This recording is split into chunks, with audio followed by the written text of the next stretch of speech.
Hi guys! Welcome back to my channel. Uupo na lang tayo.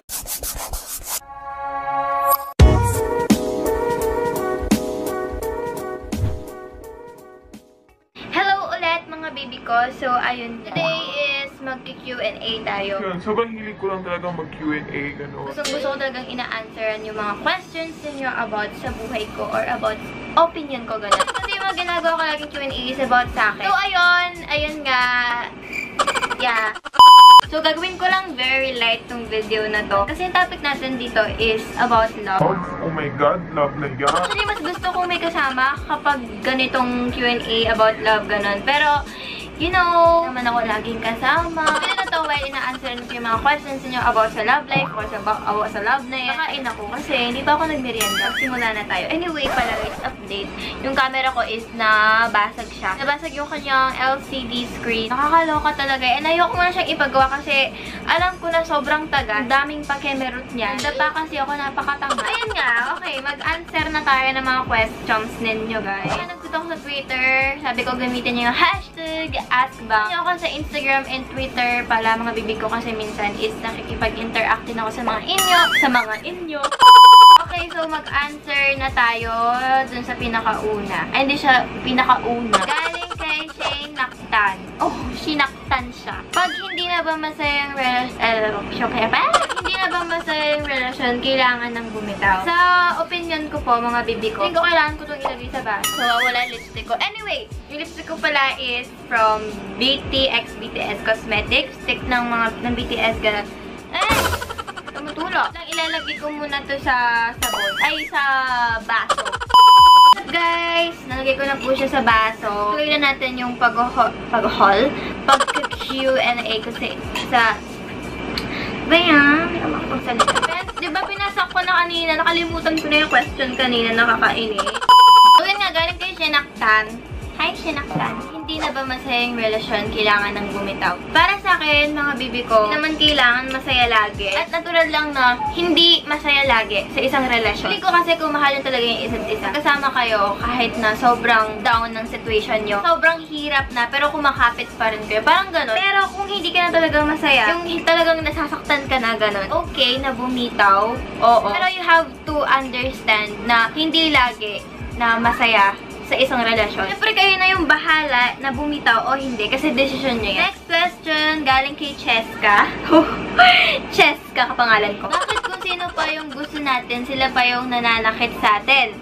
Tapos, kung sino yung di natin gusto, sila pa yung nandyan para sa atin? Oo nga naman. Hindi ko rin alam kung bakit kasi... Oo nga, no? Ano ba nangyayari sa mundo? Hindi na tama kasi ang gulo. Gusto kong alagaan ang taong di mo gusto habang sinasaktan ka lang ng taong gusto mo. Posible ba ma-inlove ang tao sa iba once na hindi na sila masyadong nagkikita ng partner nila? For example, magkaiba kayo ng school tapos he or she met someone dun sa nilipatan. Posible yun, guys, kasi meron akong hindi faithful yung partner mo. Kung ngayon, dito sa mundo, parang natural na lang yung parang hindi loyal, ganun. Ang daming niloloko, ang daming cheater. Sino ka? Kaya mo bang i-sacrifice yung happiness mo para dun sa taong sobrang minahal ka, pero hindi mo masuklian kasi hanggang kaibigan lang talaga yung tingin mo sa kanya? Ano? Oh, ang sakit naman to, te. Masakit yan, te. Feeling ko, hindi ko siya isa-sacrifice. Pero mas maganda kong gawin is ipaintindi ko lang sa kanya na hindi siya masasaktan. Parang ganon. Nga. Ewan ko. Hindi ako expert sa ganito. Gusto ko lang talagang gawin to. Galing kay Riri. Can you say about MU relationships? Love you, te. Love you too. May MU, ano siya, mutual understanding. Yun is walang commitment. Tama ba? Walang commitment, pero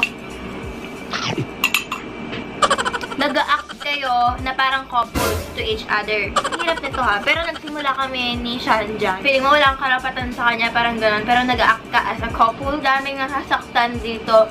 Kasi dito lumalabas yung mga napaasa or paasa, gano'n. Hirap kasi yung relationship, lalo na kung hindi mo talaga alam kung anong meron sa inyong dalawa.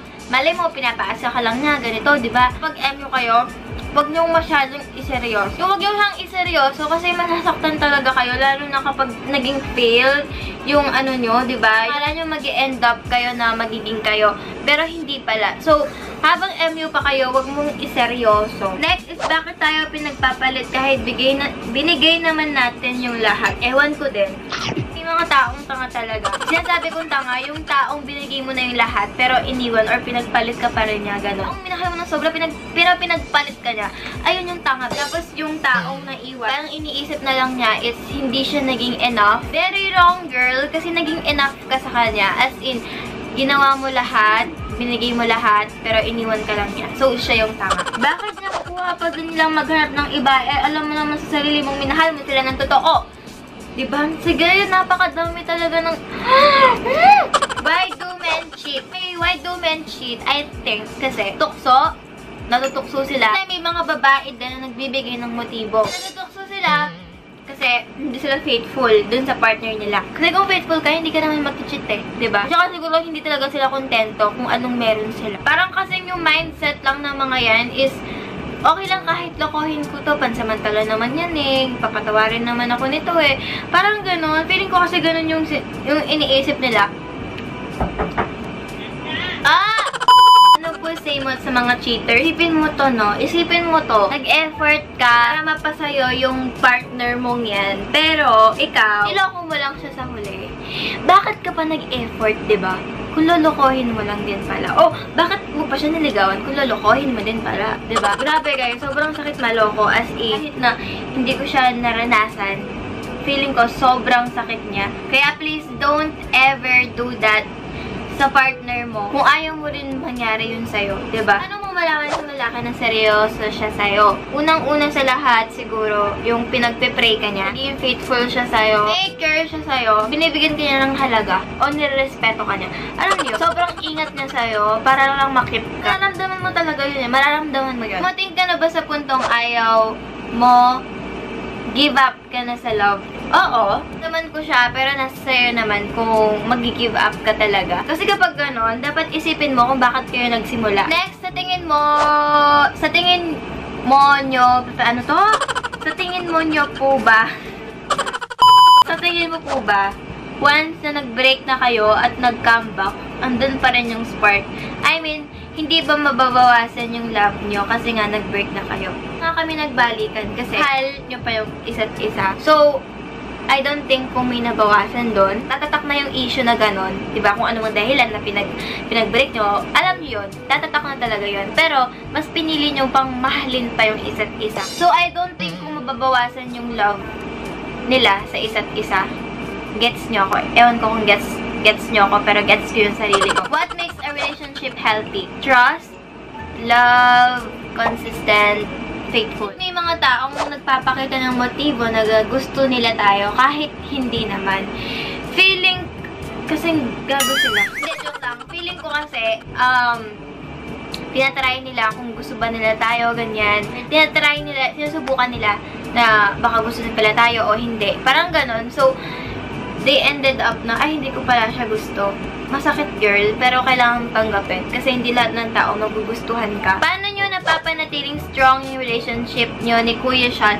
And ano po yung pinakadahilan ng boys kung bakit nila nagagawang magloko? Hindi namin sa isa't isa, kung mag-aaway kami, mag-aaway lang kami. Walang maghihiwalay. Parang ganun. Kasi sobrang natural lang na mag-aaway, ganyan. And then after that, magsuyuan kayo, ganito, ganyan. Build lang kami ng trust sa isa't isa. And huwag magsawa sa isa't isa. Parang ganon. Yung kapag galit yung isa, dapat huwag sabayan. Parang ganon. Kasi yun yung sinasabi niya sa akin. Dapat ganon daw kami. Mas maganda daw kung intindihin na lang namin yung isa't isa. Also, trust. Trust is very important. Faithful and love. Ayun nga. Next is, anong masasabi mo sa lalaking inuuna yung Mobile Legends kaysa sa girlfriend? OMG, naging problem ko din yan. Ang nabibig ko siya. Sobrang addict niya sa Mobile Legends. As in, sabi ko nga sa kanya, pakasal na lang siya dun eh. Diba? Dapat we have to understand. But hindi tayo yung mundo niya. Ikaw yung mundo ng partner mo. At hindi mo rin siya mundo. Kasi may mga iba ka pa bang dapat gawin, diba? Mahilig siya mag-Mobile Legends. Hayaan mo siya. Nung as na binibigyan ka pa rin niya ng time, hayaan mo siya. Kasi huwag mo siyang baguhin. Parang gano'n. Hindi ko alam, pero mas pinili ko kasi na supportahan na lang si Sean sa paglalaro niya. Kasi feeling ko mas masaya pa yun. Sabihin mo lang sa jowa mo, te, mag-stream siya. I-open niya yung watching stream niya kay Meruchi para every time na nagpi-play siya, pwede mo siyang panood. Kailan naging kayo ni Kuya Sean? Legal ba kayo both sides? So, merong August 28 and secret na lang yung year. Legal kami both sides. Yes, nakapunta siya sa amin. And minsan nakapunta ako sa kanila. So, ayun na po yung aking Q&A. Ang sakit na lalamunan ko dahil sa ice cream. Ice candy. Tapos dito sa piatos. Parang may na-stuck na something sa lalamunan ko. Okay, thank you so much for watching this vlog. Ewan ko kung bakit ko to ginawang Q&A about love na to. Sobrang ano naman. Pero interesting kasi siya. Pero wala akong maisip na gawin kong vlog kaya yun. Thank you so much for watching this vlog. Don't forget to follow me sa Instagram and Twitter. Nasa description box yung link. So, diretso kayo doon. And also, don't forget to subscribe. And I will see you guys on my next vlog. Oh my gosh, ang sakit. Bye guys! I love you so much.